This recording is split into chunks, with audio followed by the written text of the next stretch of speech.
overview after the first presenter goes. Just so you're familiar with the format, speakers will have 15 minutes. I will be obnoxiously holding up colored cards to tell you how much time we have left. But you have 15 minutes to do your presentation. We're very excited to hear some of the innovative things that are going on campus.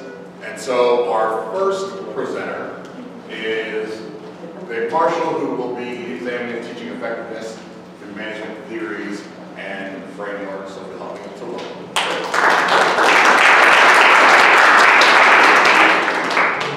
Good morning. Morning. Yeah, this is my first time to do this, so this may be your second annual. This is my first annual program that I've come to. And I heard this was a TED Talk, not to use slides, so I've just got a few notes I'm going to refer to as we go along, but this is the only slide we get to see. If you want us to go back to the relaxing music and waterfall, we can do that. So, we're going to talk about examining teaching effectiveness through management frameworks, theories, and techniques. I'm the spokesperson, but this is actually I'm sharing for a group. We're actually working on a research paper together. So my co-authors are Jimmy Connors, Carolina Hemingtree, and Bob Harold. And we're all in the Wright School of Business. I'm new to Dalton. I came in August. Just a quick intro. My field, what I teach is business strategy and supply chain management in a global context. And my research is all about strategic management, international business. And one thing I really like to focus on is in that area, I focus a lot on measures and methods. So taking a look at this is just something interesting to do. It's something of common interest for all of us. So that's what we're talking about. Okay. So, we're an institution of higher learning, and educating students and having teaching students to learn is a key part of our mission. So, evaluating and teaching effectiveness is not surprisingly a big part of the review process for all faculty. It's been used, it's typically measured in most institutions by what's referred to as students' evaluations of teaching effectiveness. It's a survey, and it's had near ubiquitous use. It's been used for a long time, and there's almost also near ubiquitous criticism and concerns expressed about this type of approach. There was something we found very helpful, which was a recent literature review. It was by Sporen, Prox, and Morwins in 2013 in the Review of Educational Research. And they looked at 158 peer-reviewed articles in Web of Science, EBSCO, and ERIC, and tried to boil all that down and state the current state of the environment.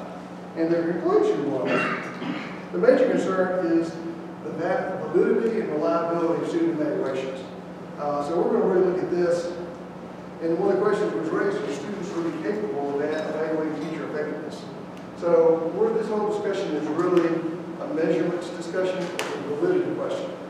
So I see most folks here are familiar with measurement theory and validity, three basic types. There's content, construct, and criterion-related reliability. Construct and criterion-related are all statistically tested to say is everything consistent. But the fundamental one is the face validity, and that's really asking the question, is this measurement really measuring, capturing what it is you're intending to measure? In terms of, I'm not going to go through all, because of the time, I'm not going to lecture review in any detail, but the conclusion was there should be great concerns about SETE. Is it a good chance that it's not really measuring teaching effectiveness, and there's a lot to suggest that it's really measuring student satisfaction with the learning process, not did they learn or not. So, you say, well, what's a new way to look at this? Anybody ever heard of operations management discipline? So it's one of the management disciplines that really looks at the process of analyzing, understanding, designing, and controlling processes that transform inputs into more value outputs. We look at education and the classes. If they should be in higher education, it should be a transformative process. So it's really about how do you measure. There's a lot in operations management, as you can expect, that deals with how do you measure. Okay. So one of the models that's used a lot in operations heard of Six Sigma? It's used a lot for Six Sigma also, which is a quality control process. It's SIPOC. SIPOC is an acronym, and it stands for suppliers, input, process, output, customers. And a lot of the process looks at how you measure process, does transformation take place, how to keep the process under control. But a key point is understanding who your customer is, who your supplier is, what your product is, what your inputs are. Some people don't feel comfortable with this, but if you apply this technique to teaching, the product is the student. The transformation is what do they learn in the class from when they walk into the class at the beginning of the semester to what have they learned at the end of the semester. And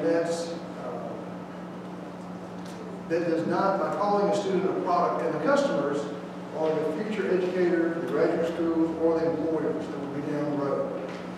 This is not to depersonalize the student in any way. This is just saying that in this case, they're an important stakeholder. They're not a passive participant. They're a very active participant in the process, but they are the product. They are not the customer.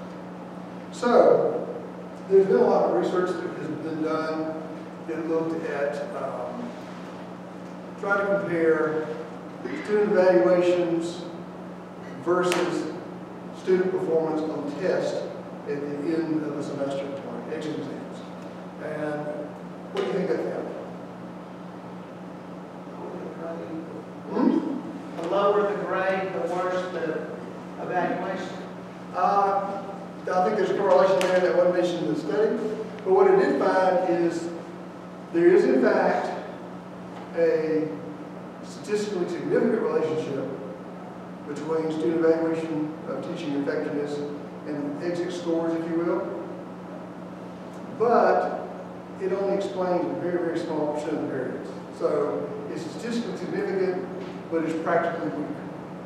And then there's also, if you're measuring what they know at the end of a course, does that measure learning? That measures what they've learned in cumulative. It could be from that course, it could be from anything before. So if you want to apply an operations management approach to this, what you would say is, let's measure our inputs and let's measure our outputs in terms of how they stack up on this important comparison. So one way, one thing that we're looking at doing coming out of this preliminary work is trying to do a test where we compare SATE performance, student evaluation performance, versus how well they improve from a pre-test, post-test, and what the key objectives are for that course. And we haven't gone through RRB, we haven't got people lined up to do that, but that's something we would like to do.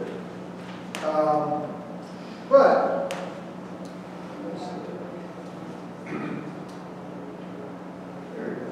so, does that, let's for the sake of argument, let's agree, only for the sake of argument, let's agree that student evaluations of teaching effectiveness do not measure teaching effectiveness. Let's assume that they are student satisfaction with the learning experience measure. Okay? If that's the case, is there any reason or is there any benefit, should we not measure that anymore?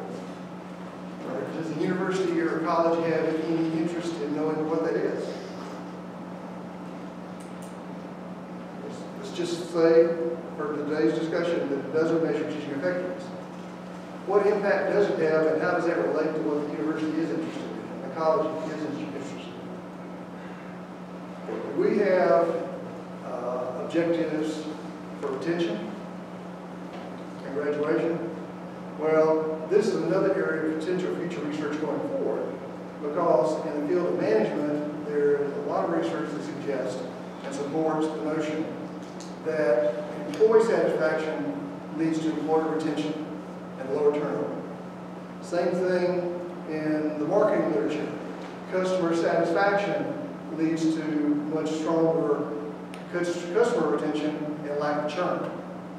So, one possible outcome is, let's do measure student satisfaction, but let's call it by that name.